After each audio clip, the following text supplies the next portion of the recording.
Bienvenue sur la chaîne de VapoClub. Aujourd'hui, présentation de l'atomiseur Ikentank de chez Kangertech. L'atomiseur Ikentank est un atomiseur qui fait partie de la famille des cléromiseurs, c'est-à-dire qu'il utilise des résistances préfaites qu'il faudra mettre à l'intérieur de l'atomiseur. Cet atomiseur est fait pour de la prise directe ou indirecte, d'une en fonction des résistances montées à l'intérieur et de deux en fonction de l'arrivée d'air. À l'intérieur du kit, nous trouverons bien entendu l'atomiseur Iken, une résistance de remplacement à 0,2 ohm, sachant qu'il y a déjà une résistance montée à l'intérieur de l'atomiseur. Une carte d'authentification des produits de chez Kangertech. Et pour finir, un Quick Start Guide que nous pourrons retrouver en français.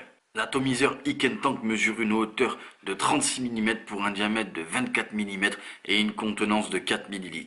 Il se compose d'un tank en pyrex et d'une carcasse en stainless steel. Au sommet de l'atomiseur, nous le voyons, nous avons un drip tip un petit peu particulier qui est bombé et ce n'est pas un drip tip au sens propre du terme. Si je le saisis, on le voit, ça enlève une petite partie qu'on pourrait considérer comme un top cap. Là, c'est un drip tip propriétaire avec, on le voit, une sorte de collerette. Mais quand c'est enlevé, bien entendu, nous avons ici une connexion 510 et nous pourrons mettre un drip tip 510 de notre choix. Ensuite, nous avons un top cap, on le voit ici avec les 4 arrivées d'air. Et tout à l'heure, lors de la présentation, je ne me suis trompé. Il n'y a pas de réglage d'arrivée d'air au sens propre du terme. Ici, je ne vais pas pouvoir régler mon air. Ici, ça va me servir tout simplement à saisir et dévisser, ce qui va nous laisser apparaître, bien entendu, de chaque côté 2 trous pour pouvoir remplir son réservoir.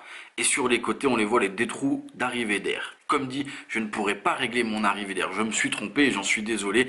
Bien entendu, le type de vape va dépendre de la résistance qu'on va monter à l'intérieur. Les SSOCC, on reviendra dessus juste après. À la base de l'atomiseur, nous avons ici une connexion type 510. Et nous avons une sorte de bottom cap que je vais pouvoir bien entendu saisir et dévisser. Ce qui aura pour effet, comme on peut le voir, de sortir la résistance. Donc je pourrais ici la saisir et la dévisser pour effectuer son changement. Et de l'autre côté, on voit la cheminée. On voit également 2 trous. Et ça, c'est intéressant. C'est le principe d'airflow en U. Tout simplement, au niveau du top cap, on le voit, j'ai les 2 arrivées d'air. Donc elles descendent comme ceci. Ensuite, elles passent au niveau de mon plateau où j'ai ma résistance, on le voit, c'est troué et ça remonte au niveau de la résistance pour ensuite revenir jusqu'à votre bouche. Tout ça simplement pour dire que pour noyer une résistance, il faudrait qu'il y ait du liquide qui remonte jusqu'en haut et c'est quasiment impossible. Ici, je vais imbiber ma résistance, remplir mon atomiseur et nous allons le tester. Nous revoici donc avec le Ikentank. J'ai rempli mon atomiseur, j'ai un petit peu imbibé la résistance. Nous sommes avec une résistance à 0,2 ohm préconisée entre 25 et 60 watts, je suis réglé à 40 watts, j'ai un liquide, ma foi, assez fort en VG, en prise directe, et on teste ça.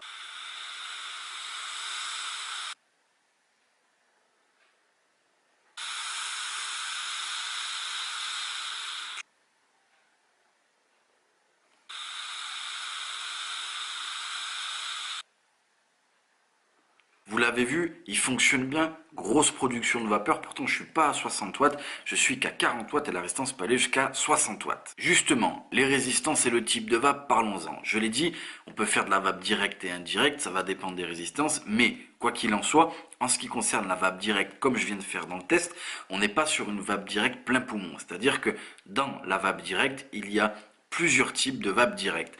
Il y a la vape directe avec des grosses arrivées d'air, on a l'impression de respirer. Et on a de la vape en prise directe avec une arrivée d'air un petit peu restreinte. C'est le cas du Ikentank. On est sur de la prise directe avec une arrivée d'air légèrement restreinte. En ce qui concerne les résistances, je l'ai dit, ce sont les SSOCC de chez Kangertech pour Stainless Steel Organic Cotton Coil. À savoir qu'il y en a quand même beaucoup des SSOCC. On l'a vu ici, on a des 0,2, il existe des 0,5, des 0,8, des 1,2, 1,5 et 1,8 ohms.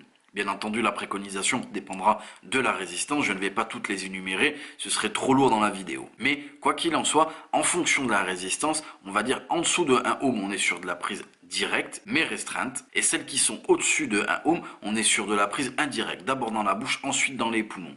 Bien entendu, l'air n'est pas assez restreint pour devoir utiliser ses joues. Ça va être à vous de gérer l'arrivée d'air avec vos joues. Mais quoi qu'il en soit, les résistances sont faites pour. La cible visée par cet atomiseur, tout simplement, c'est les gens qui veulent commencer la vape en prise directe, car nous pensons que pour commencer la vape en prise directe, il faut une arrivée d'air légèrement restreinte avec des résistances qui ne demandent pas des fortes puissances. Donc nous pensons que c'est pour ce genre de vapoteur. Vous voulez commencer la vape en prise directe de manière tranquille, le Ikentank est fait pour vous. Il a en plus une bonne contenance et assez robuste. En ce qui concerne la restitution des saveurs, nous l'avons dit, ce sont les SSOCC qui existent depuis un moment chez Kangertech. Elles ont fait leurs preuves, elles ont une restitution qui est neutre et elles ont une bonne restitution de la saveur et du hit. Voilà, ce sera tout pour l'atomiseur Ikentank de chez Kangertech et nous vous remercions d'avoir regardé cette vidéo sur la chaîne de Vapoclop.